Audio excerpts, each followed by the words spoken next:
welcome back to the Unfiltered Political Lens Podcast. Today we're going to hop right into it as we always do. What if the greatest financial attack on America wasn't happening with bombs, missiles, or tanks, but through smartphones, fake investments, AI-generated voices, hacked bank accounts, crypto scams, and romance manipulation? Ransomware, stolen identities, and organized foreign criminal networks operating thousands of miles away. What if the average American still has no idea how massive the crisis has become? Tonight, we are diving into one of the largest fraud epidemics in modern American history, a sprawling international web involving Chinese organized crime syndicates, Russian cyber criminal networks, North Korean financial operations, Southeast Asian scam compounds, and crypto laundering. Systems, elder fraud rings, ransom attackers, AI-generated impersonations, and billions upon billions of dollars disappearing from American citizens, businesses, and government systems every single year. The federal authorities now openly admit the scale is staggering. The FBI's 2025 Internet Crime Report says Americans lost nearly $21 billion in cyber-enabled fraud in just 1 year, with cryptocurrency scams alone excluding $11 billion in reported losses. The FBI says that more than 1 million complaints were filed, marking the first time complaints crossed the $1 million mark. But there's the terrifying question nobody seems able to answer. If reported losses already exceeds $20 billion, how much fraud is actually happening that never gets reported at all? Because the federal agencies themselves admit many victims never report these crimes due to embarrassment, fear, confusion, or the belief that nobody can help them recover their money. And that raises another disturbing question. Are we only seeing the visible tip of a much larger digital iceberg hidden beneath the surface? According to the Department of Justice, Chinese transnational criminal organizations are now at the center of massive pig butchering fraud schemes targeting Americans through fake cryptocurrency investment, romance manipulation, fake business opportunities, social media messaging, WhatsApp groups, and sophisticated online description campaigns. Federal prosecutors say these criminal enterprises are operating from large scam compounds located in countries like Myanmar, Cambodia, and Laos. There aren't tiny operations run by a few people with laptops. The authorities describe the industrial scale fraud factories with hundreds or even thousands of workers allegedly forced of trafficked into running scams against victims around the world. Think about that for a second.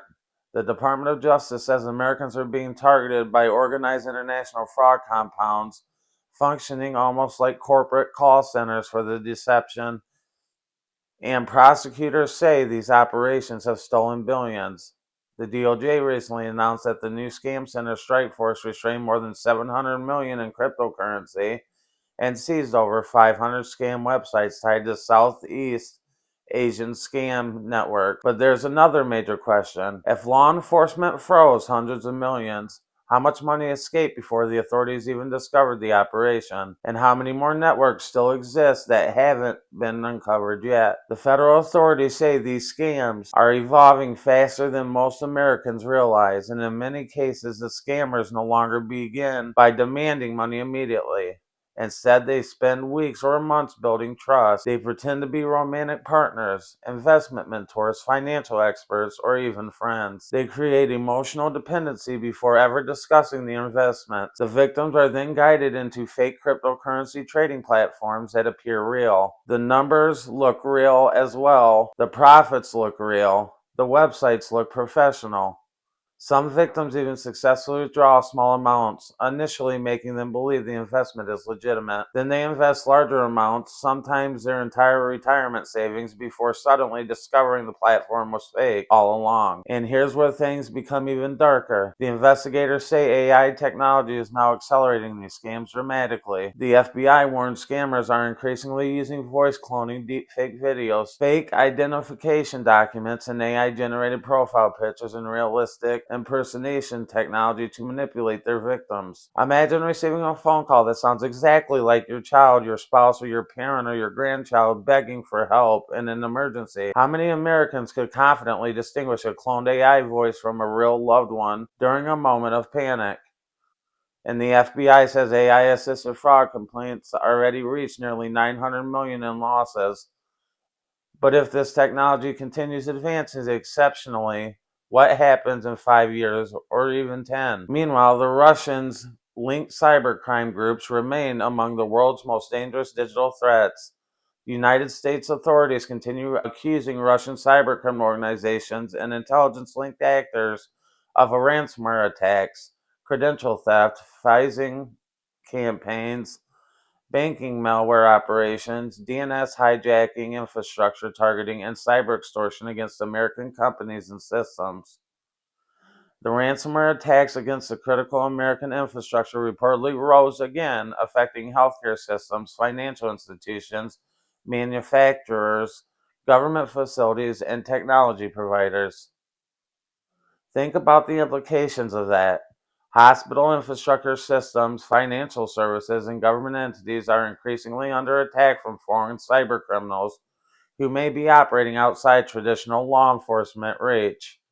And because of many ransomware groups operate internationally, especially in the countries where the extradition is difficult or impossible, the investigators often struggle to bring perpetrators to justice. So here's another question. Are the governments around the world truly prepared for the future where organized cybercriminal groups can economically cripple our cities, hospitals, or utilities remotely without ever crossing a border?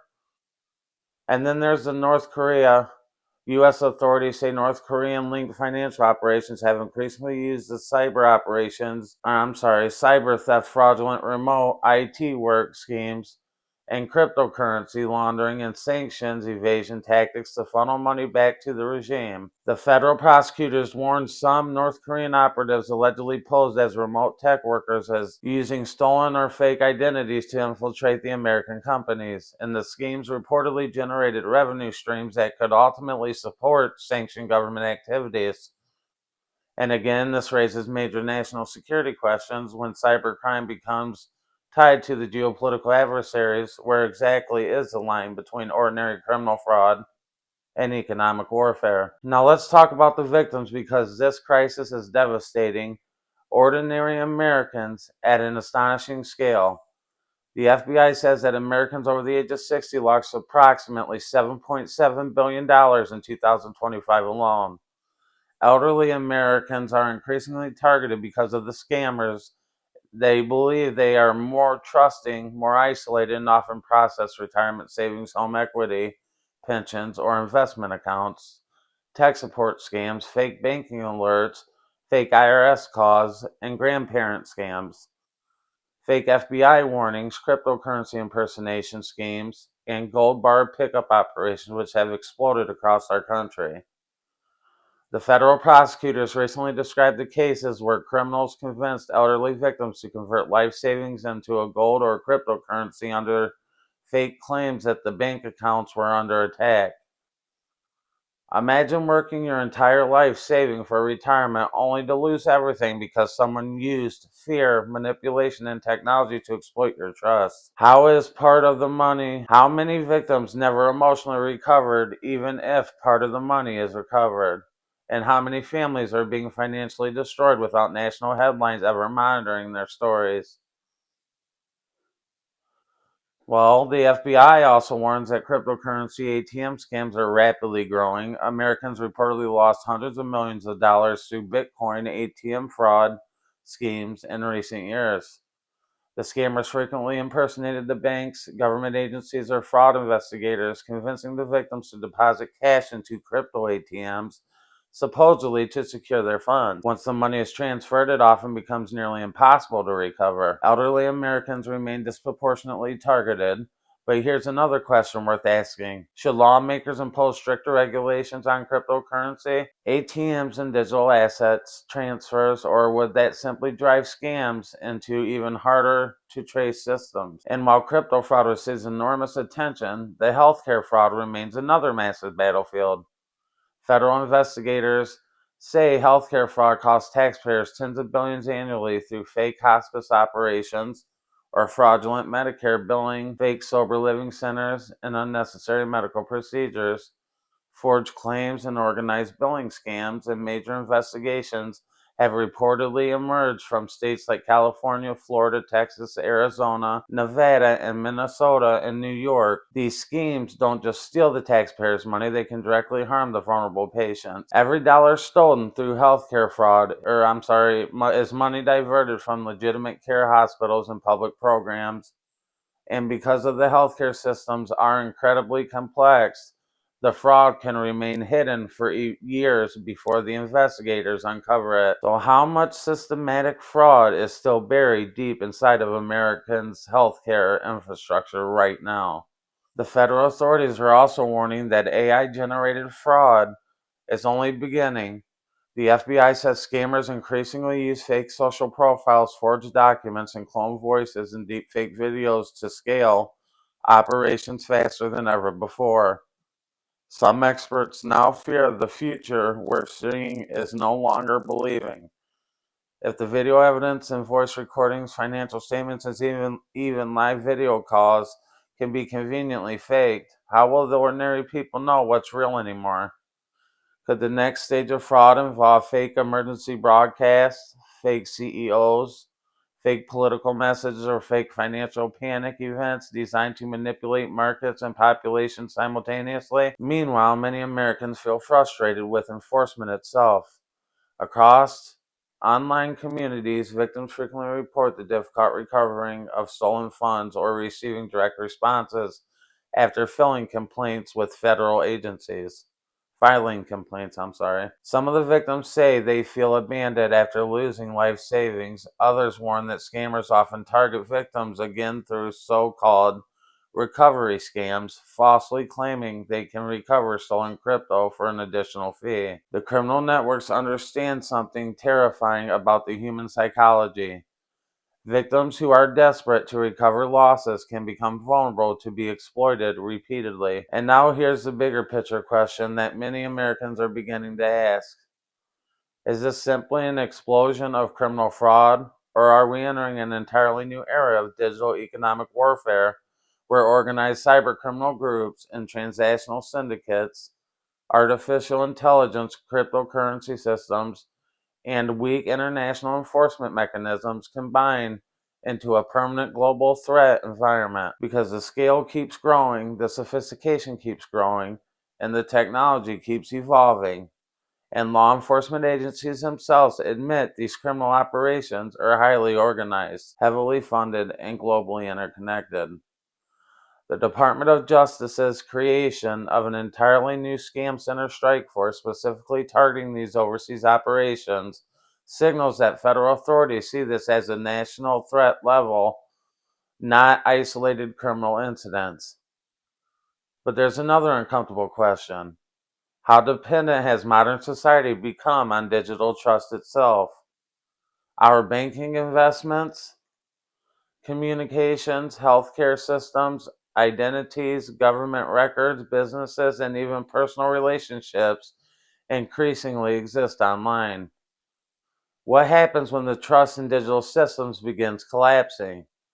If Americans become afraid to answer unknown calls, trust online relationships, and invest digitally, or use cryptocurrency, or even believe video evidence, what does that do to our society long term? And yet, despite all these warnings, many people still assume scams only happen to the gullible, the elderly, or the uninformed. But investigators repeatedly warn that the modern fraud operations are psychologically sophisticated, technologically advanced, and specifically engineered to manipulate human emotion under pressure. Loneliness, hope, greed, urgency, love, authority, confusion. These networks study the human behavior at scale, and they adapt the scripts constantly. They test emotional triggers like corporations test advertising campaigns in many ways. This was become industrialized psychological manipulation operating globally 24 hours a day. So where does this all go from here? Will governments eventually require a stronger digital identity system? Will AI detection technology evolve faster than deepfakes themselves? Will cryptocurrency systems become more regulated? Will international corporations successfully dismantle major scam compounds?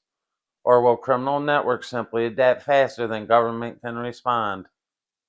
And perhaps the biggest question of all, if $20 billion in annual losses is already happening now, what will these numbers look like once artificial intelligence becomes even more realistic, automated, multilingual, and emotionally persuasive?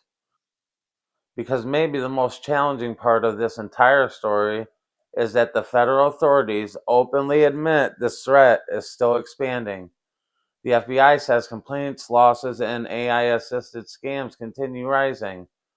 The Department of Justice says organized overseas scam centers are still actively targeting Americans every day. And cybersecurity experts increasingly warn that the future battlefield may not just involve military conflict, but information manipulation, financial destabilization, identity theft, digital impersonation, and mass-scale psychological deception carried out through the devices sitting in our pockets right now. So the question every American should probably ask themselves tonight is this: if these networks are already this powerful today, what exactly will the world look like once the next generation of AI-powered fraud arrives tomorrow? I want to thank you once again for tuning in to the Unfiltered Political Lens. Let me know what you think. Leave your comments down in the comment section.